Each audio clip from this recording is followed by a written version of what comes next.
மானிட பிறவிகளே, பூனைகள் பலவிதம், ஒவ்வொன்றும் ஒரு விதம். பாக்குறீங்களா? இப்படி சீறி பாயவும் தெரியும், சீறி பாய போலதான் நினைச்சிட்டு சொத்து உழுகவும் தெரியும். இப்படி கெத்தா கம்பி மேல கேட் வாக்கும் பண்ணுவோம். ஒரு கேட்டா இருந்துட்டு வாக் பண்ண முடியாமையும் இருப்போம். சில்லு சில்லுன்னு வாக்கிங்கும் போவோம்.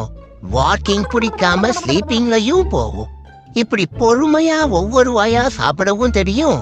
அட போங்கடா நொன்னைகளான்னு ஒரே வாயில அட்டாக் பண்ணவும் தெரியும். டாக்ஸ் கூட நல்லாவும் இருப்போம், அப்பப்போ இப்படி லொல்லாவும் இருப்போம். ஒருத்தருக்கு ஒருத்தர் அன்பையும் காட்டுவோம். வம்புன்னு வந்தா சும்மா பொழிச்சுன்னு தெம்பையும் காட்டுவோம். ஹியூமன்ஸ் கூட சாபோத்திரியும் விளையாடுவோம். விளக்கென்ன முடியாது போடான்னு இப்படி சாஞ்சும் உக்காருவோம். இப்படி கைய வச்சு கியூட்டாவும் பண்ணுவோம். கொய்யால கைய கடுப்பாயும் கத்துவோம். ஓகே ஃப்ரெண்ட்ஸ், அவ்வளவுதான்.